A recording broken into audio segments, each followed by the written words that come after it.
work your ass off. There is no magic pill. It drives me crazy to go to the gym. You read 1 hour a day. I went and worked out 5 hours a day, and I was working on construction with 24 hours a day. Organize your day. Work hard. I'm here to talk about success.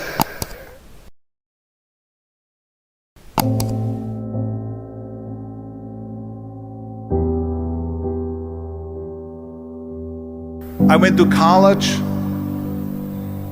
I went and worked out 5 hours a day, and I was working on construction because in those days in bodybuilding there was no money.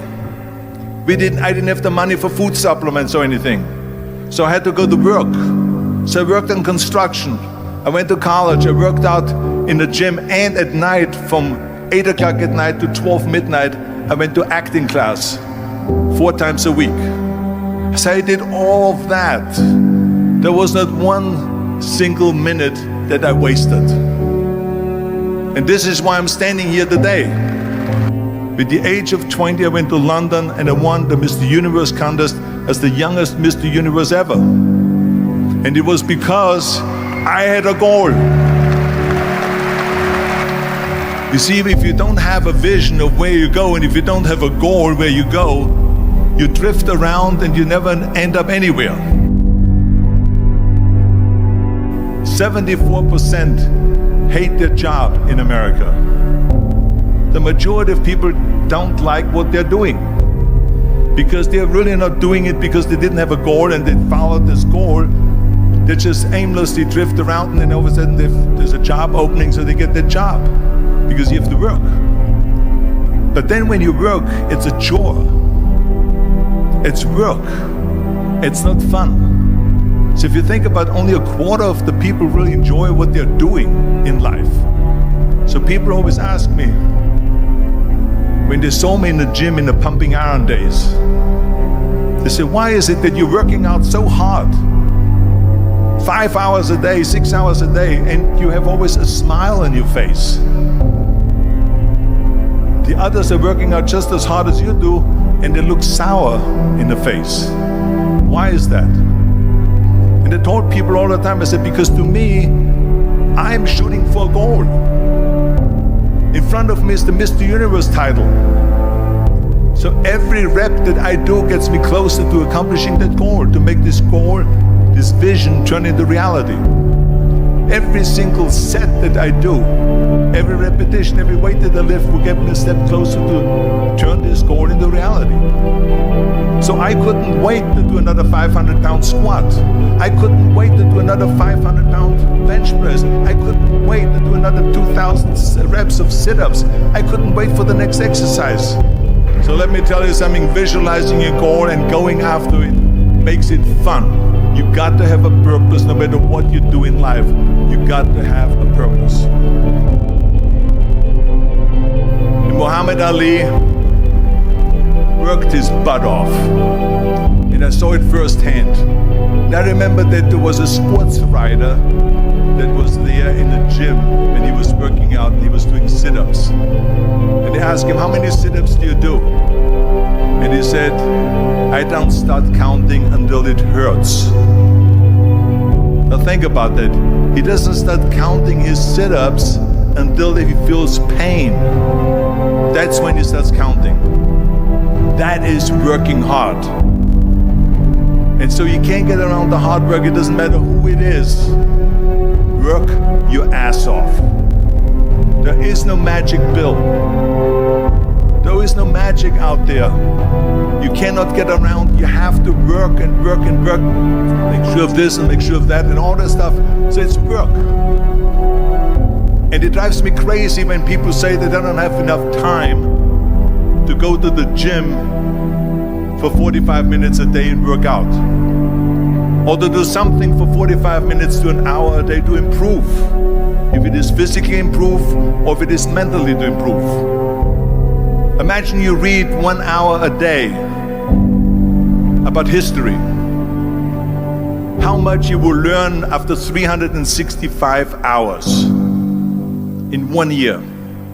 Think about if you study about the history of musicians, of composers, how much you would know.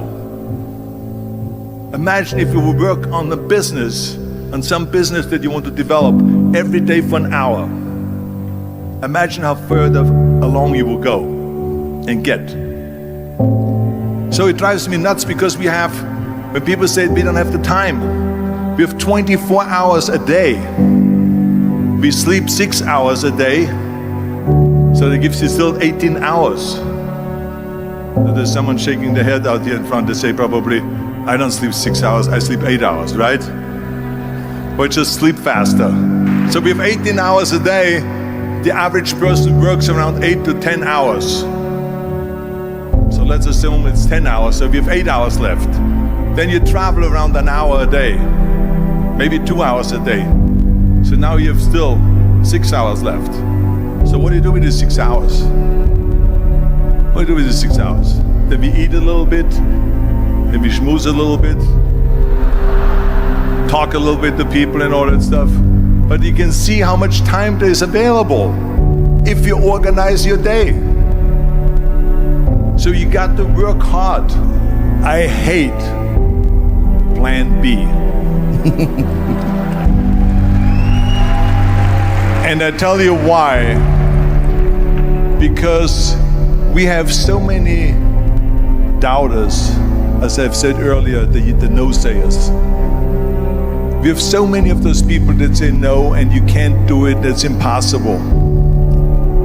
That is okay because we just turn off, as I said earlier, and we listen and we hear the no being a yes. You can't do it, you can do it, and all of that. So that is possible to do that amongst all the negative people around you. But when you start doubting yourself, that's very dangerous. Because now what you're basically saying is that if my plan doesn't work, I have a fallback plan, I have a plan B. And that means that you start thinking about plan B, and every thought that you put into plan B, you're taking away now that thought and that energy from plan A.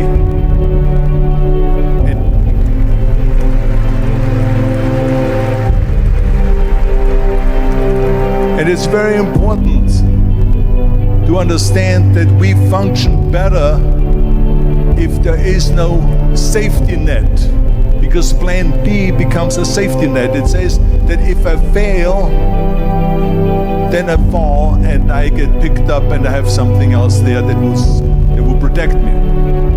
And that's not good, because people perform better when there's no safety net.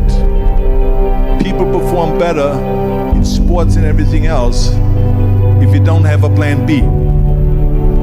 I'm telling you, I've never ever had a plan B.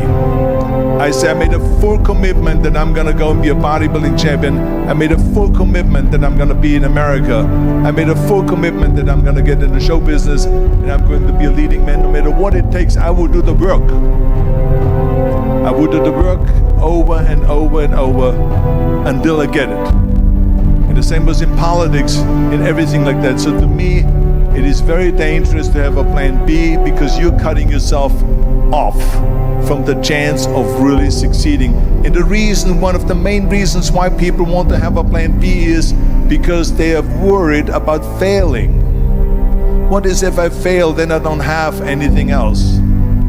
Well, let me tell you something, don't be afraid of failing, because there's nothing wrong with failing. You have to fail in order to climb that ladder. There's no one that doesn't fail. Michael Jordan said in one of his interviews, when they said, "You are unbelievable, you're the greatest basketball player of all times." I mean, tell me about that. And he says, well, you're just mentioning the successes. But he says, for me to become the greatest basketball player, I missed 9,000 shots when I was playing basketball at the NBA games. So during these games that he was so successful, he missed 9,000 shots. Does it make him a failure? No. He's one of the greatest basketball players of all times, but he failed 9,000 times. Do you get it? we all fail. It's okay.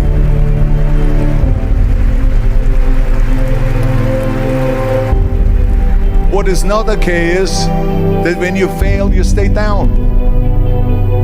Whoever stays down is a loser. And winners will fail and get up. Fail and get up. Fail and get up. You always get up. That is a winner. That is a winner. I failed in bodybuilding. I lost bodybuilding competitions. I lost powerlifting competitions. I lost weightlifting competitions. I had movies that went in the toilet and that were terrible and got the worst reviews. And in politics, I remember I had many of the initiatives on the ballot, and we lost. My approval rating in California went down to 28%, and then it went back up again, and I won again the governorship. Hey, we all lose. We all have losses. This is okay, and this is why I say don't be worried about losing, because when you're afraid of losing, then you get frozen. You get stiff, you're not relaxed. You got to be, in order to perform well in anything, if it's in boxing or if it is on your job or with your thinking, is only happening when you relax. So relax. It's okay to fail. Let's just go all out and give it everything that you got. That's what it is all about. So don't be afraid to fail.